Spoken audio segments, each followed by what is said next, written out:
English మాట్లాడడానికి భయపడుతున్నారా? అయితే మీకోసమే ఈ స్పోకెన్ ఇంగ్లీష్ క్లాసెస్. వెంటనే కాల్ చేసి జాయిన్ అవ్వండి. నమస్తే రమగారు. నమస్తే జయ. రమగారు, తెలివితేటలు అనేవి ఎవరికి వారికే. మనకు ఒక తెలివి ఉంటే ఇంకొకరికి ఇంకొక తెలివి, మనల్ని మించిన తెలివితేటలు ఉండొచ్చు.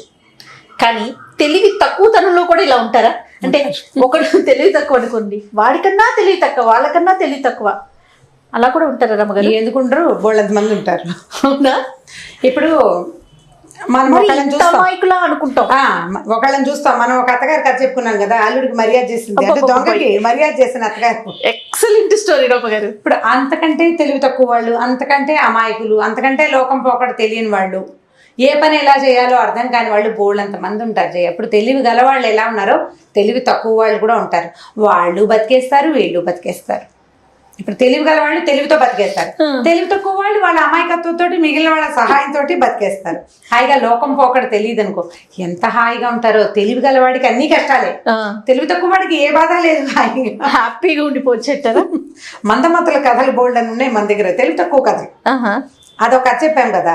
అయితే ఇది మీరు ఏ ఉద్దేశంతో ఈ కథ చెప్పారు, దీనివల్ల పిల్లలకి ఏమొస్తుంది, ఇలాంటివి అడగండి. ఫన్నీ స్టోరీనా? Funny story. పెద్దవాళ్ళకి బాగానే ఉంటుంది. ఇప్పుడు ఇంత తెలివి తక్కువగా ఎలా ఉన్నావురా అంటాం ఒక్కొక్కటి. మనం అంతకంటే తెలివి తక్కువ వాళ్ళు కూడా కనిపిస్తారు అప్పుడప్పుడు. చెప్పండి రమ్మగారు. ఒక ఊళ్ళో సోమయ్య అని ఒక అతను ఉన్నాడు. అయితే అతను ఏంటంటే వాళ్ళ మామగారికి ఆడపిల్లలే ఉన్నారు, మగపిల్లలు లేరు. వాళ్ళు ఏం చేశారు, ఈ సోమయ్యని ఇల్లరికని తీసుకున్నారు. ఇంకో చిన్న పిల్ల ఉంది, ఆ పిల్ల ఏదో కొంచెం అమాయకురాలన్నమాట. పిల్లకి పెళ్లి చేయటము అవి కొంచెం కష్టమే. పెద్ద పిల్లకి పెళ్లి చేశారు. సరే వీళ్ళరికం వెళ్ళాడు. వీళ్ళరికం వెళ్తే అత్తగారు అమాయకురాలే, కూతురు అమాయకురాలే, అమాయకంగా ఉండేవాళ్ళు. సరే ఈ కూతురుకు ఒక చిన్న పిల్లాడు పుట్టాడు. ఒక రోజట ఇతను వాకిట్లో ఏదో పని చేసుకుంటుంటే ఈ భార్య కనకమ్మ, అమ్మాయి పేరు, పిల్లాడిని చక్కగా స్నానం చేయించింది. సాంబ్రాణి గిమ్రాణి వేసి బొట్టు గిట్టు పెట్టి చొక్కా వేసింది. పిల్లాడిని ఉయ్యాల్లో వేసి ఊపు అయి పాట పాడుతోంది. పాట పాడుతుంటే పాట ఆపేసి సడన్గా ఆ ఉయ్యాలు ఏం ఉయ్యాలుంది వాళ్ళ ఇంటో, జోలి కాదు అంటే మనం చీరతో వేసే ఉయ్యాలు కాకుండా తొట్టి ఉయ్యాల్లో వేసింది అనమాట. తొట్టి ఊపుతోంది. ఊపుతూ పాట పాడుతున్నది కాస్త ఓవర్మని ఏడవటం మొదలుపెట్టింది. ఉయ్యాలుగా తలా నుంచేసి ఏడుస్తోంది. ఏడుస్తుంటే అంత గట్టిగా వాళ్ళ అమ్మ వచ్చి, ఎందుకే అమ్మాయి అంత గట్టిగా ఏడుస్తాం, ఏమైందమ్మా, ఏమైంది, ఏమైనా చెప్పా, పిల్లాడు ఏమైనా ఇబ్బంది పెడుతున్నాడు అంటే, కాదమ్మా ఈ పైన చూడు అటక మీద. అంటే గోడలు పాతకాలంలో పెంకుటిళ్ళకి ఇట్లా గోడ ఉండి గోడ మీదకి కదా పెంకులు వాళ్ళు ఉంటాయి. పెంకుటిళ్ళు అబ్జర్వ్ చేయండి, గోడ పెంకులు ఆనుకుని ఉండవు, ముందుకుంటుంది, ఏటవాలుగా ఉంటుంది. ఈ గోడ వారిలో మనం ఏం చేసేవాళ్ళం, ఇది వరకు ఇతడి సామాన్లు అవన్నీ పెట్టుకుని, ఇప్పుడు కూడా కనపడతాయి, మా ఇంట్లో కూడా అలాగే ఉండేవి. ఈ పైకి ఒక పెట్టు ఉందిట, అంత పెట్టే. ఆ అమ్మాయి ఏం ఊహించింది, ఓ పిల్లి గనక ఎలి కోసం పరిగెడుతూ ఈ పెట్టెను గనక తోసేస్తే ఆ పెట్టె కాస్త ఉయ్యాల మీద పడితే, నా పిల్లాడి మీద పడితే పిల్లాడు ఏమైపోతాడు అని ఏడుస్తోంది. అయ్యో అవునే అమ్మ ఎంత కష్టమే అని తల్లి కూడా ఏడవటం మొదలుపెట్టింది. ఇద్దరు చేరుకో పక్కన నుంచి ఉయ్యాల పక్కన పిల్లాడు నిద్రవుతున్నాడు, అమ్మ కూతురు కలిసి ఏడుస్తున్నాడు. ఏడుస్తుంటే ఈ రాగం పెట్టేసరికల్లా ఓ అని ఏడుస్తుంటే ఆరున్నొక్క రాగం బయట నుంచి అల్లుడు వచ్చాడు లోపలికి, ఆ సోమన్. ఏమిటో ఏమైంది అంటే ఇద్దరు కలిసి సగం రక్కులు బుక్కులతోటి ఏడుస్తూ కొన్ని మింగేసి కొన్ని చెప్పి మొత్తానికి పిల్లి వచ్చి ఈ డబ్బాని పడేస్తుందేమో, పిల్లాడి మీద పడుతుందేమో అనేసిగా, చిచ్చి మీ అమాయకత్వాలు తగలయ్యా, ఇంతకంటే మందమతలు ఎవరైనా ఉంటారా లోకంలో, దిక్కుమాల పెళ్ళి అనవసరంగా చేసుకున్నాను అని ఏం చేశాడు, ముందు ఒక స్టూల్ వేసుకుని ఆ డబ్బా అక్కడి నుంచి తీసేసాడు. తీసేసి, నేను చచ్చిన మీతో ఉండను, తెలివి తక్కువ మొహాలు మీతోటి నేను పడలేకపోతున్నాను, మీకంటే తెలివి తక్కువ వాడు ఎవడైనా కనపడితే అప్పుడు వస్తా ఇంటికి, అప్పటిదాకా నేను ఇంటికి రాని బయటకు వెళ్ళిపోయాడు. అమ్మ కూతురు చేష్టలు దక్కి నుంచున్నారు. అల్లుడు వెళ్ళిపోతుంటే ఏం చేయాలో కూడా తెలియదు వాళ్ళకి, పాపం అంత అమాయకులు. వీడు కాస్త వెళ్ళిపోయాడు. సరే ఏం చేశాడు, వెళ్తూ ఏదో కాస్త డబ్బులు అవి జేబులో పెట్టుకుని దేశంచారం వెళ్ళిపోయాడు. విసిగిపోయాడు అనమాట వీళ్ళ అమాయకత్వాలతోటి. కొన్నాళ్ళు తిరిగి వస్తే మైండ్ ఫ్రెష్ అవుతుంది. అయితే చాలా దూరం ఏదో వెళ్ళిపోయాడు. కొన్ని ఊళ్ళు దాటాక ఓ ఊళ్ళో పొద్దునే ఓ ఊరు చేరాడు. ఆ ఊళ్ళోట ఒక పూరు గుడిసె కనపడింది ఇతనికి. ఒక అతను ఓ తట్ట పుచ్చుకొస్తున్నట్ట, బయటికి పుచ్చుకొచ్చి కాసేపు ఎండలో నుంచుంటున్నాడు. తర్వాత లోపలికి వెళ్తున్నాడు. మళ్ళీ తట్టపుచ్చుకొచ్చి మళ్ళీ ఎండలో ఇట్లా పెట్టి నుంచుంటున్నాడు. మళ్ళీ తట్టపుచ్చుకుని లోపలికి వెళ్తున్నాడు. ఒక 5-6 సార్లు అయ్యాక అడిగాడు, బాబాయ్ ఏం చేస్తున్నావు అంటే, ఇల్లంతా చీకట్రా అబ్బాయి, ఎండ రావట్లేదు, అందుకని కొంచెం ఎండ తట్టలో పట్టి లోపల తీసుకెళ్ళి పోసొస్తున్నాడు. ఇప్పటికి 30 తట్టలు పోసాను రా, అయినా కూడా చీకటిగానే ఉంది మా ఇల్లు, ఎండ పట్టుకెళ్ళి లోపల పోసాను కదా అన్నాడు.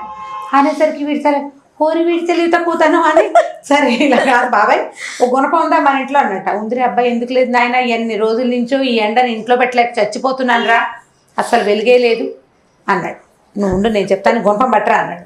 అన్నాక ఏం చేశాడు, ఈ చుట్టీలు కదా చుట్టూతా కట్టి ఇట్లా పాకేశారనమాట. 2 చోట్ల ఇంతంత హోల్స్ పెట్టాడు గోడలకి. మరి హోల్స్ పెట్టేసరికి క్రాస్ వెంటిలేషన్, గాలి వెలుతురు 2 వచ్చేస్తాయి. లోపల రాగానే ఆయన ఆశపడి, ఓరి నీ తెలివి, ఎంత తెలివిరా నీకు, ఇల్లంతా వెలుగు వచ్చేసింది, ఎండంతా ఇంట్లోనే ఉంది, నువ్వు భలే తెలివైన వాడివిరా అన్నాడు.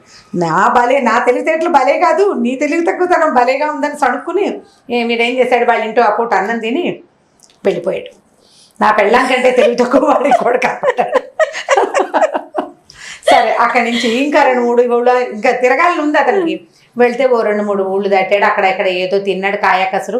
వాళ్ళింటో వీళ్ళింటో వాకిటో ఏదైనా పని చేస్తుంటే, మరి ఊళ్ళల్లో పనులు ఏముండేవి, ఇప్పుడు గడ్డివాం వేస్తున్నారనుకో, ఆ ఊరు వెళ్ళాడు అనుకో, నేను కూడా వేస్తానని 2 కట్టలు అందిస్తే వాళ్ళకి పని సాయం కదా, ఆ పూట 2 ముద్దలు అన్నం పెట్టేవాళ్ళు. ఇట్లాగా స్నాక్సా బిక్సా ఏమీ లేవు. పొద్దున్న అన్నం తింటే మళ్ళీ రాత్రి చీకటి పడ్డాక ఇంకో అన్నం తింటే సరిపోతుంది, చక్కగా తినేవాళ్ళు అన్నారు. అక్కడి నుంచి ఏం చేశాడు, ఇంకో వాకిట్లోకి వెళ్ళాడు. వాకిట్లోకి వెళ్తే ఒక వడ్రంగి ఒక ఆయన ఏం చేస్తున్నట్ట, వాకిలి దర్వాజా పెద్దది అతని, అంటే ప్రహరీ గోడ లోపల ఇల్లు చుట్టూతా ప్రహరీ ఉంది. ప్రహరీ తాలూకు దర్వాజాని అంటే గుమ్మాన్ని పగలగొట్టడానికి మనుషులను తెచ్చాడు. కొట్టబోతే భలే గట్టిగా ఉందే దర్వాజా అన్నాడు. అనేసరికి లౌండ్రా అబ్బి, చాలా గట్టి దర్వాజా, ఏం చేయను, ఇంకో దారి లేక పడగొట్టిచ్చేస్తున్నాను అన్నాడు. ఎందుకు పడగొట్టిస్తున్నారు అని అడిగితే, కాదు లోపల ప్రహరీ లోపల అంటే లోపల వాకిలు ఉంది కదా, అక్కడ బండి తయారు చేయించాట. బండి ఏం చేయించాము, 2 చక్రాలు పెట్టి ఒక పెద్ద బండి తయారు చేయించా. తీరా తయారైన తర్వాత ఈ గుమ్మల నుంచి బయటికి రాలా దాన్ని, అందుకని దర్వాజా పగలగొడుతున్నాం అన్నట్టు. ఆడన్నట్టు దానికి దర్వాజా పగలగొట్టం ఎందుకు అని అడిగాడు సోమన్న. మరి బండి ఎట్లా వస్తుంది అన్నాడు ఆయన. బండి రావడానికి ఏముంది, దర్వాజా కంటే సులువు. బండికి ఏం చేసావు నువ్వు, చక్రాలు పెట్టి పుల్లలు పెట్టావు, పుల్లలు తీసి చక్రాలు బయటికి తీసి కాడి ఇరుసు సెపరేట్ చేయి, సింపుల్ గా వచ్చేస్తుంది. బయటకు వచ్చాక బండి చేసుకో. ఆయన ఒరే నీకు భలే తెలివి ఉంది అన్నట్టు. నా తెలివితో సరేలే, నీ తెలివి తక్కువతనం మరీ భలేగా ఉందనుకుని వాళ్ళ వాకిటోని కూర్చుని ఆ బండి సీలలు ఊడదీసి ఏమంటే 5 నిమిషాల్లో బయటకు వచ్చేస్తుంది. ఏ ముక్క మొక్క వచ్చేస్తాయి కదా చెక్క ముక్కలని. బయటకు వచ్చాక బండి బిగించుకుని ఊళ్ళో అందరికీ చెప్పేట వడ్రంగైనా, వీడెవడో వచ్చాడు, వాడు ఎంత తెలివో, లేవాడు రాకపోతే కనుక వృధాగా గుమ్మం పగలగొట్టేవాళ్ళం. సరే అమ్మా, ఇంకా మా ఆవిడ కంటే తెలివి తక్కువ వాడు ఇంకోడు కనపడ్డాడు అనుకున్నాడు వీడు. సరే ఈ 2 అయిందా, ఇంకా 2-3 రోజులు గడిచినాయి. అయితే ఏమైంది, ఈసారి ఒక గొడ్లపాక దగ్గర ఇతను రాత్రి పడుకున్నాడట. మర్నాడు పొద్దున ఆ గొడ్లపాక దగ్గర పడుకుని లేచాడు, నిద్ర లేచాడు. అక్కడ ఏదో చెరువు ఉంటే పోయి పడుకొచ్చాడు, ఏదైనా తిండి దొరుకుతుందేమో అని చూస్తుంటే ఒక ఆవు అరుపు, ఒక మనిషి అరుపులు వినపడుతున్నాయి. ఏమిటంటే ఆ గొడ్లపాకలో అటక మీద ఒక అతను కూర్చున్నాడు. లోపల కింద ఒక ఆవు నుంచింది, అది అంబా అని అడుగుతోంది, ఆకలిస్తోంది. దాని మెడలో పలుపు ఉంది. ఈ తాడు కొసని, పలుపు కొసని పైన ఉన్నవాడు పట్టుకున్నాడు. ఎక్కవే నిచ్చెనెక్కిరా అని పిలుస్తున్నాడు. 4 రోజులైందా గడ్డి కొని, 4 రోజుల నుంచి కింద నుంచి ఉంటావు కానీ తినవు, నీ బొందబెట్ట అని తిడుతున్నాడు ఆవుని.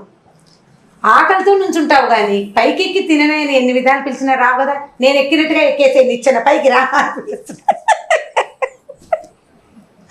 ఆవు ఎక్కడెక్కుతుంటే అది అరుస్తోంది కానీ పైకి రాదు, ముందుండి అమ్మ అంటోంది. అనేసరికల్లా ఈయన, బాబు ఏం చేస్తున్నావు నాయన నువ్వంటే, ఆవుకి గొడ్డుకి గడ్డి కావద్దండి, బోళ్ళంతా జనం కొన్నా, బోళ్ళంతా ఇంటిగొడ్డి కన్నా, బయట పెడితే ఎవడైనా ఎత్తుకుపోతాడని అటక మీద దాచా. ఆవును పైకొచ్చి బుద్ధిగా తినవే మా అమ్మ అని 5 రోజుల నుంచి బతిలాడుతున్నానండి, ఇవాళ 5వ రోజు ఆకలితోటి ఉంది కానీ నిచ్చెన మాత్రం ఎక్కడం లేదండి అన్నాడు. అది నిచ్చెన ఎక్కడం ఎందుకురా, 2 కట్టలు కింద పడేయమన్నట్ట. సరే 2 ఒక గడ్డి కట్ట జనప కట్ట పడేసి క్షణాల్లో తినేసింది ఆవు. అది 4 రోజుల నుంచి ఆకలిస్తుంది, తినేసింది. తిన్నాక అయితే ఓహో బాబు ఇదే ఉపాయం నాకు తెలియలేదండి అన్నాడు. రోజు 4 కట్టల కింద ఇరా నాయన, అటక మీద దాచుకుంటే దాచుకున్నావు కానీ అని చెప్పాడు. చెప్పిన తర్వాత అనుకున్నాడు, వాళ్లే మందమతులు అనుకున్నాను, కానీ నిజమే ఆ మాట. పిల్లి గనక పరిగెడితే పొరపాటున బాక్స్ గనక డబ్బా గనక కాలు తగిలితే పడచ్చు, పిల్లడి మీద అవకాశం ఉంది. అది ఏడవకుండా ఆ పని చేస్తే సరిపోయేది, ఏడవటం దాని అమాయకత్వం. కానీ మరి ఇంత అమాయకత్వం, వీళ్ళు మరీ అధ్వానంగా ఉన్నారు, ఇంత మందమతి కాదులేదు నా పెళ్ళాం అనుకుని ఇంటికి వెళ్ళిపోయాడు అన్నమాట. ఇంటికి వెళ్ళిపోయి నీకంటే తెలివైన వాళ్ళని 3 మందిని చూసొచ్చానమ్మా, నువ్వు ఏడవకు, ఈసారి సమస్య వస్తే నాకు చెప్పు అని చెప్పాడు అనమాట. చందమామ కథ బాగుంది కదా, చాలా ఇంట్రెస్టింగ్. బాగుంది. కాదు రమ్మ గారు, ఇది కల్పిత కథేనా నిజమేనంటారు? ఏమో కల్పిత కథలే ఉంటాయి జయ జనరల్గా, కానీ తెలుగు తక్కువ వాళ్ళు మనకి కనపడతారు, భలే ఉందండి స్టోరీ. కనిపిస్తారు. మన అంటే ఇప్పుడు ఫలానా విషయమే అని మనం క్లారిఫైడ్ గా చెప్పలేకపోతాం, కానీ అప్పుడప్పుడు వీళ్ళకి ఇంత తెలుగు తక్కువ ఏమిటి, ఏమిటి మనసులో వీళ్ళు ఇలా ఉన్నారు? అనుకుంటాం. ఓ పిచ్చి మొహం ఏంటి ఇలా చేస్తున్నావు అనుకుంటే చెప్పలేం కానీ ఇవి కనిపిస్తాయి. ఇవి ఇప్పుడు విజువల్ గా కనబడే విషయాలు కదా, ఇవి కనిపిస్తారు తెలివి తక్కువ వాళ్ళు. నీకు ఇంకొకటి ఉంది తెలుసా, చాలా తెలివైన వాళ్ళుగా మనం అనుకునే వాళ్ళు కూడా అప్పుడప్పుడు పప్పులో కాలేస్తారు, అవును, అప్పుడప్పుడు తెలివి తక్కువగా ప్రవర్తిస్తారు. మనం కూడా చేస్తుంటాం అలాంటివి చిన్న చిన్నవి. ఇప్పుడు కంటిన్యూస్ తెలివి తక్కువ తనాలు కొంచెం తక్కువ ఉంటాయి అమ్మాయికులు. చాలా బాగుంది రమ్మ గారు, మంచి ఫన్నీ స్టోరీ. అదే ఇప్పుడు ఇందులో నుంచి పిల్లలకి ఏ నీతి తీసుకురావాలి అనేది మాత్రం మీరు డ్రైవ్ చేయొద్దు, నన్ను డ్రైవ్ చేయమని మాత్రం అడగద్దు. జస్ట్ ఒక సరదా సరదా కథ కింద కథ. చెప్పుకోవటమే. రైట్ అండి, ఇంకొక స్టోరీతో మళ్ళీ కలుద్దాం. నమస్తే. తప్పకుండా నమస్తే.